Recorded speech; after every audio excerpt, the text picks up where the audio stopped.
ক্যালিফোর্নিয়ার রিভারসাইড এলাকাটি বাঙালি অধ্যুষিত নয়, কারণ হচ্ছে এটি ক্যালিফোর্নিয়ার দক্ষিণে সান ডিয়েগোর দিকে অবস্থিত। ক্যালিফোর্নিয়ার বেশিরভাগ বাঙালিরা থাকেন লস অ্যাঞ্জেলস এবং কোরিয়ান টাউন, যেটা লস অ্যাঞ্জেলসের ভেতরে, সেখানে প্রচুর বাংলাদেশি রয়েছেন। অরেঞ্জ কাউন্টিতেও বাঙালি রয়েছেন। রিভারসাইড কাউন্টির বেশ কয়েকটি শহর রয়েছে যেখানে বাঙালিদের মোটামুটি অবস্থান রয়েছে। তার মধ্যে মরিনো ভ্যালি এবং প্যারিস দুটি শহর উল্লেখ করার মতন। আজকে আপনাদেরকে যে শহরটি দেখাচ্ছি সেটি হচ্ছে রিভারসাইডের যে কাউন্টির যে অফিসগুলো রয়েছে সেই এলাকাটি। রিভারসাইড যে শহরটি, এটি অনেক পুরনো। 1917 সালের মাঝামাঝি এই শহরটি গোড়াপত্তন হয়েছিল এবং ইউরোপিয়ানরা এখানে এসে এই শহরটি নির্মাণ করেছিলেন।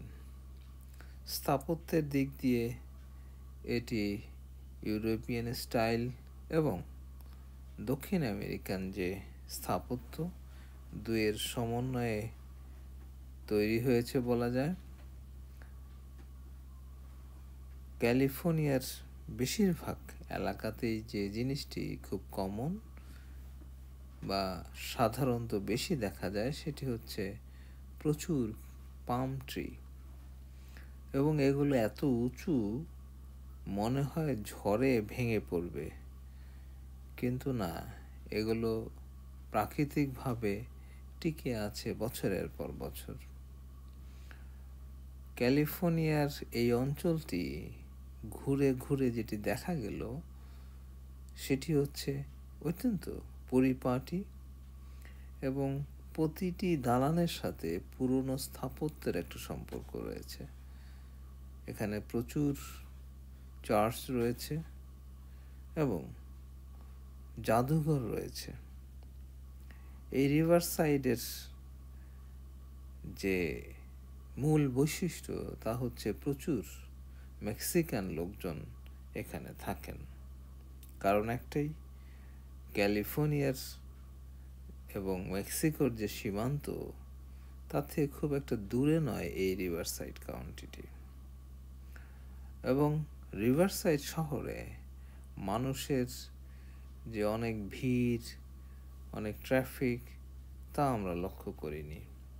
অনেকটা শান্ত এবং যানজটহীন একটি শহর বলা যায়।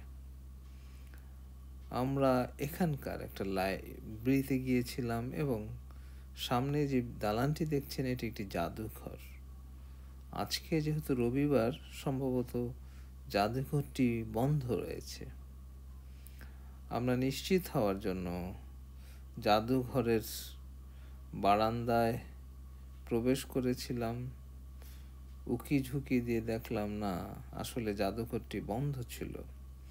তাই একজনকে আমরা জিজ্ঞেস করলাম যে আজকে রবিবার কোনো দেখার মতন কোনো মিউজিয়াম খোলা আছে নাকি। তারা জানালেন যে আজকে সব কিছু বন্ধ, দেখার মতন যে জাদুঘরগুলো রয়েছে সেগুলো ভেতরে ঢুকার মতন কোনো অবস্থান আজকে অন্তত নেই। তারপরেও জাদুঘরের আশেপাশে একটু ঘোরাঘুরি করলাম এবং আমার কাছে একটা জিনিস মনে হলো, ইউরোপিয়ানরা পৃথিবীর যেখানেই গিয়েছেন তারা তাদের গির্জা তৈরি করেছেন, ধর্ম প্রচার করেছেন। পর্তুগিজরা যেমন এসেছেন, স্প্যানিশরা এসেছেন, ইংরেজরা তো এসেছেনই। ইংল্যান্ড বা ইংরেজরা আফ্রিকায় ধর্ম প্রচার করেছেন। তার আগে পর্তুগিজ, আর্মেনিয়ান এবং স্প্যানিশরা সারা পৃথিবীতে ধর্ম, ভাষা দুটোই প্রচার করেছেন, প্রসার করেছেন। আজকের যে আমেরিকা আমরা দেখছি, সেই আমেরিকাটা মূলত তৈরি করেছেন ইউরোপিয়ানরা। প্রথমে স্প্যানিশ, পরে ফ্রেঞ্চ অর্থাৎ ফরাসি উপনিবেশ হিসাবেও কিন্তু আমেরিকার কিছু কিছু জায়গা ছিল। তারপর ব্রিটিশরা গেল। এই ব্রিটিশদের থেকেই কিন্তু আমেরিকা স্বাধীনতা অর্জন করেছে, যদিও কমনওয়েলথভুক্ত দেশের মধ্যে আমেরিকা পড়েনি। কানাডা কিন্তু কমনওয়েলথভুক্ত দেশ। কমনওয়েলথ আপনারা জানেন, যারা ব্রিটেনের থেকে স্বাধীনতা অর্জন করেছে তারা কমনওয়েলথভুক্ত দেশ হিসাবে পরিগণিত, এবং কমনওয়েলথভুক্ত দেশের একটা স্বাতন্ত্রতা প্রকাশ করার জন্য কমনওয়েলথভুক্ত দেশের যারা রাষ্ট্রদূত তাদেরকে হাই কমিশনার বলা হয়। কিন্তু আশ্চর্যজনক ব্যাপার হলো যে আমেরিকা কিন্তু ব্রিটিশদের থেকে স্বাধীনতা অর্জন করেছে, কিন্তু তারা স্বীকার করে না। আমরা দেখতে দেখতে একটা স্কোয়ারে আসলাম এবং এখানে গান্ধীজির একটি স্ট্যাচু দেখতে পেলাম, এবং গান্ধীজির এই স্ট্যাচুর নিচে যে লেখাগুলো আছে সেগুলো আমরা পড়লাম। গান্ধীকে আসলে সারা পৃথিবীর মানুষই স্মরণ করেন, এবং আমেরিকায় বিভিন্ন শহরে আমি গান্ধীর স্ট্যাচু যেমন দেখেছি, তার উপর গবেষণা হয় বিভিন্ন বিশ্ববিদ্যালয়ে। এই ভারতীয় যে ব্যক্তিত্ব, এবং বলা হয়ে থাকে যে ভারতবর্ষের প্রতিষ্ঠাতা গান্ধী, তিনি সারা পৃথিবীতেই অহিংস আন্দোলনের জন্য বিখ্যাত। কিন্তু আমার একটা ব্যক্তিগত মত রয়েছে, সেটি হচ্ছে গান্ধী তিনি কিন্তু ইংরেজদের প্রোডাক্ট, অর্থাৎ ব্রিটিশরাই তাকে তৈরি করেছিলেন, এবং ব্রিটিশরা এই ভারতবর্ষ থেকে যখন চলে যায় তখন কিন্তু ব্রিটিশরাই তাদের সাথে দেন দরবার করার জন্য একটি গ্রুপ তারা নিজেরাই তৈরি করেছেন বলে আমার বিশ্বাস। এটি ইতিহাসের একটি বিষয়, আমি এ নিয়ে পরে একটা অনুষ্ঠান করব। যে ব্রিটিশরা যে ভারতবর্ষ ছেড়ে গিয়েছিলেন এটি তাদের একটা ইচ্ছা ছিল, কারণ তারা চিন্তা করেছিলেন যে ব্রিটিশরা যদি এই সময় ভারত না ছেড়ে যান তাহলে ভারতের জনসংখ্যা যেহেতু প্রচুর, ওই সময় কিন্তু 30 কোটির মতন লোক ছিলেন টোটাল ভারতবর্ষে, এবং তারা কিন্তু ইংল্যান্ড দখল করে ফেলতেন। তাই ভারতের জনগণ শিক্ষিত হওয়ার আগেই তারা কোনো রকমে ভারতকে ছেড়ে চলে গিয়েছে।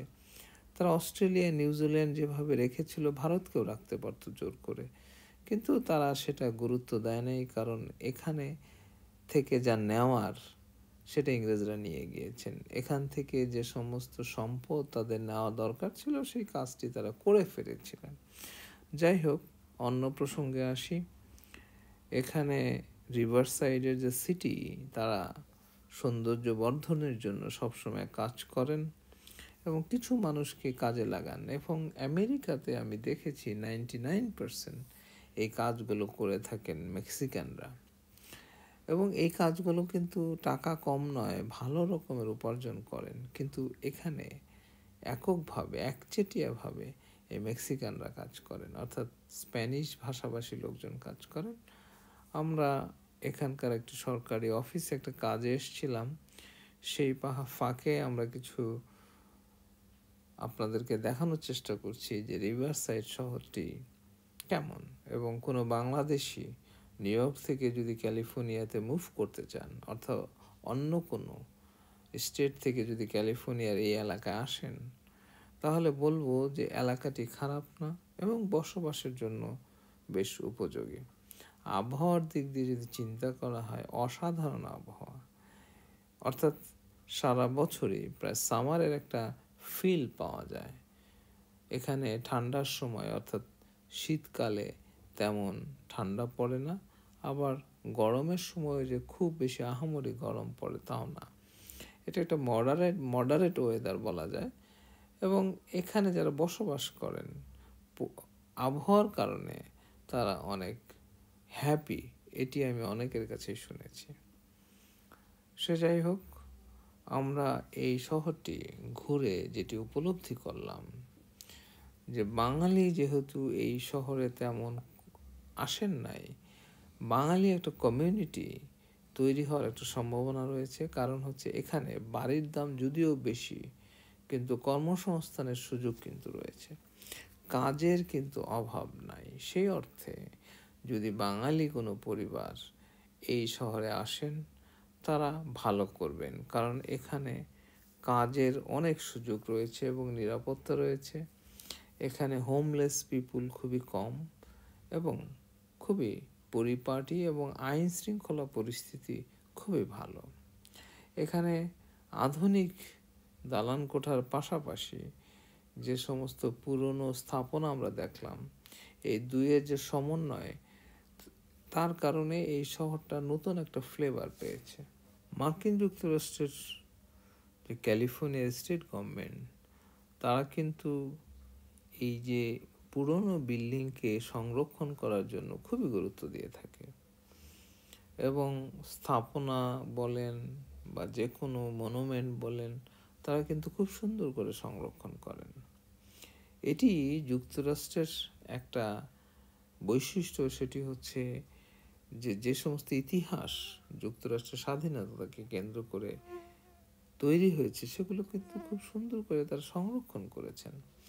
আমরা জিজ্ঞেস করছিলাম এক ভদ্রলোককে যে এই এলাকার ইউনিভার্সিটি বা শিক্ষা প্রতিষ্ঠান কোথায় অবস্থিত। তারা এখানকার একটি ইউনিভার্সিটিতে আমাদেরকে নিয়ে গেলেন এবং আশেপাশে প্রচুর স্টুডেন্টরা লেখাপড়া করছেন এবং তাদের থাকার জন্য হোস্টেল এবং কমিউনিকেশন যে বাস সিস্টেম, সেগুলো দেখলাম।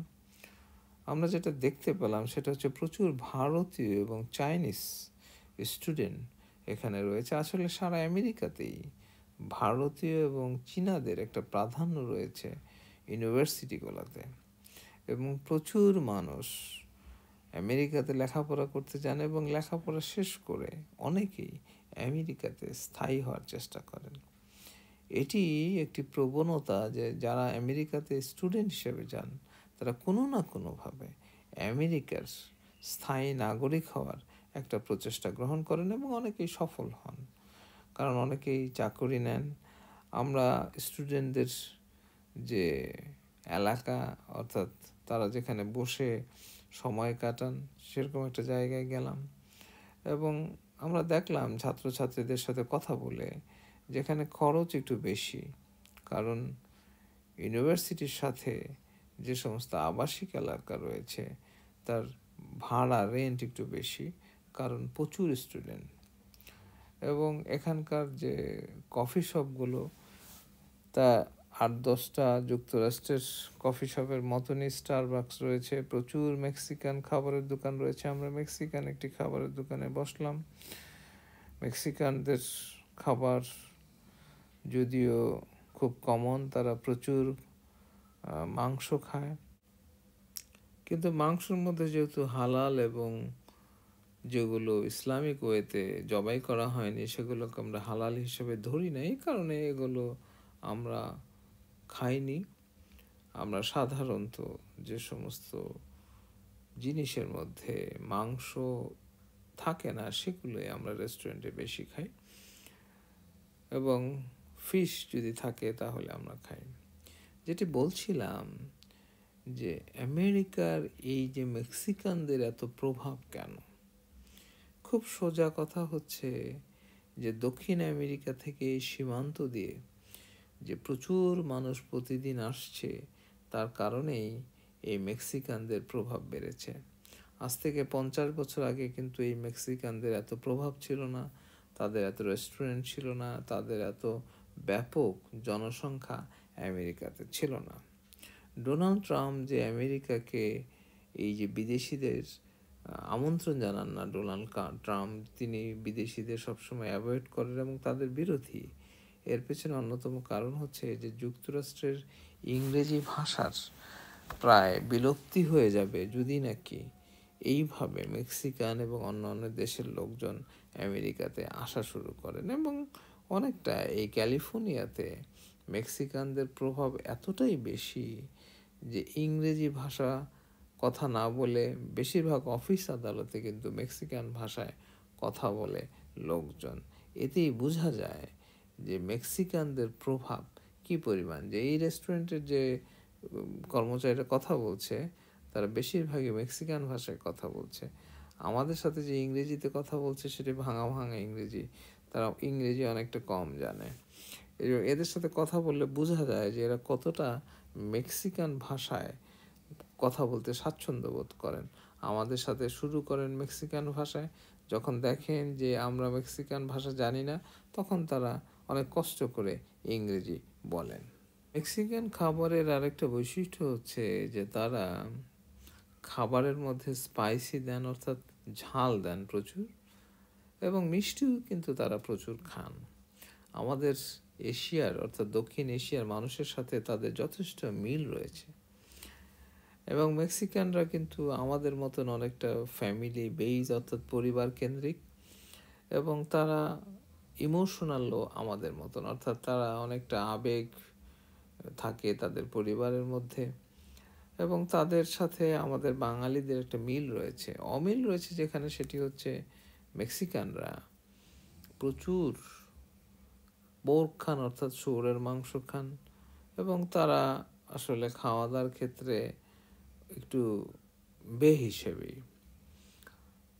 আরেকটা বিষয় আমরা লক্ষ্য করলাম যে এই ক্যালিফোর্নিয়াতে যে সমস্ত মেক্সিকান লোকজন রয়েছেন, অর্থাৎ স্প্যানিশ ভাষাভাষী লোকজন রয়েছেন, তারা কিন্তু খুব ইনফর্মাল, অর্থাৎ খুব আন্তরিক, কথাবার্তায় খুবই আন্তরিক, এবং তারা মানুষকে উপকার করতে চায় এবং তারা একে অন্যের প্রতি বেশ সহানুভূতিশীল। এটি আমাদেরকে আসলে অভিভূত করেছে এই জন্যে যে আমেরিকার মতন জায়গায় একজন আরেকজনকে উপকার করার বা একজন আরেকজনকে একটা কাজ দেওয়া, একটা চাকরি দেওয়া, একটু সাহায্য করা, এই জিনিসটির অভাব রয়েছে। কিন্তু এই জাতির মধ্যে এই জিনিসের কোনো অভাব নেই। তারা নিজেদের মধ্যে ব্যবসা বাণিজ্যের ক্ষেত্রে খুবই একে অন্যকে সহায়তা করেন। আমরা এই রিভারসাইড শহরটি ঘুরে ঘুরে যেটি আরেকটি জিনিস লক্ষ্য করলাম যে প্রচুর ফাঁকা জায়গা রাখা হয়েছে, বিভিন্ন পার্ক, রাস্তার ধারে যে সমস্ত ছোট ছোট যদি কোনো জায়গা থাকে সেটাকে সাজানো হয়েছে। এটি একটি সরকারি অফিস, সরকারের লোকজন অর্থাৎ সরকারি যারা চাকরি করেন তাদের দুপুরের তারা বের হয়েছেন খাওয়া দাওয়া করার জন্য, এবং দেখেন যে একটি সরকারি অফিসের আশেপাশে কত জায়গা রয়েছে। এখানে একটি দেওয়াল, সেই দেওয়ালটা খুব সুন্দর করে প্রজাপতি দিয়ে নকশা করা হয়েছে। একটিও জায়গা কিন্তু কোনো রকমের অপরিকল্পিত কোনো তুলির দাগ দেওয়া হয়নি, এগুলো টিন দিয়ে করা হয়েছে।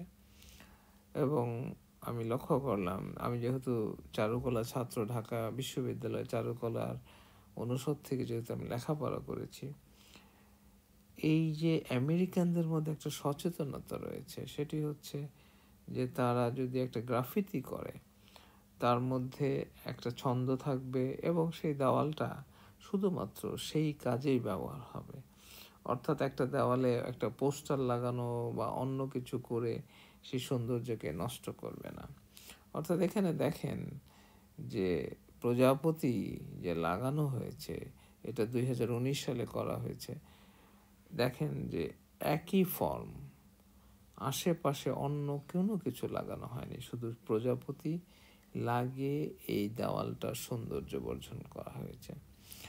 এবং আপনারা খেয়াল করবেন যে এই প্রজাপতিগুলো যে লাগানো হয়েছে আজ থেকে কয়েক বছর আগে, সেটি কিন্তু নষ্ট হয়নি, একইভাবে রয়েছে। এটা আউটডোর, এটা বৃষ্টি হয়, অনেক ধরনের রৌদ্র, অনেক কিছু পরে প্রচুর লোক হেঁটে যায়, কিন্তু কেউ কিন্তু একটি দাগ অর্থাৎ একটা চক দিয়ে বা স্প্রে দিয়ে সেটি নষ্ট করেনি। এটি হচ্ছে যারা উন্নত বিশ্বের মানুষের এই যে ভদ্রতা, অর্থাৎ তারা যে জিনিসটা যেভাবে যে উদ্দেশ্য তৈরি করা হয়েছে সেটি তারা মেনটেন করেন। আপনারা দেখেন যে এই প্রজাপতিগুলো যে মেটালের উপরে বা টিনের উপরে করা হয়েছে তার ডিজাইনের মধ্যে ভ্যারিয়েশন রয়েছে এবং একটি ফর্মে এগুলো করা হয়েছে। দূর থেকে কিন্তু বোঝা যায় না যে এটি কি ম্যাটেরিয়াল দিয়ে করা হয়েছে। এগুলো আসলে একটু শক্ত ধরনের টিন দিয়ে করা হয়েছে। আমরা ক্যালিফোর্নিয়ার এই রিভারসাইড শহরটি ঘুরতে ঘুরতে যে জিনিসটি আপনাদের বলতে চাই সেটি হচ্ছে যে যুক্তরাষ্ট্রে ডোনাল্ড ট্রাম্প যেভাবে মেক্সিকানদেরকে আমেরিকাতে যাতে তারা ঢুকতে না পারে তার জন্য দেওয়াল দিচ্ছেন এবং কড়াকড়ি করছেন, এটি করলে কি লাভ? যে পরিমাণ মানুষ ঢুকে গিয়েছে তাদের বাচ্চা কাচ্চা হলে দেখা যাবে যে আমেরিকায় তাদের যে প্রভাব সেটা কমানো সম্ভব নয়। আমেরিকাতে মেক্সিকানরা এমন একটা অবস্থান করে ফেলছেন যে আগামী 100 বছরেও এদের প্রভাব কমানো সম্ভব নয়। কারণ হচ্ছে যে মেক্সিকানরা আমেরিকার সাথে ব্যবসা বাণিজ্য সব কিছুতেই তাদের একটা অবস্থান তৈরি করে ফেলেছে এবং তারা তাদের ভাষাকে আমেরিকাতে সেকেন্ড লার্জেস্ট ভাষা হিসাবেও তারা প্রতিষ্ঠিত করে নিয়েছে। এখন এককভাবে ট্রাম্প এসে যদি অনেক কিছু তাদেরকে ঠেকানোর চেষ্টা করে লাভ নেই। যদিও ট্রাম্প যারা চলে এসছেন তাদের বিরুদ্ধে তিনি যেতে পারবেন না, নতুন করে যাতে কেউ না আসতে পারে, নতুন করে কেউ আসার দরকার নেই। মেক্সিকানরা যেভাবে আমেরিকাতে শিকড় গেড়ে বসেছেন তারা প্রতিষ্ঠিত হয়ে গিয়েছেন।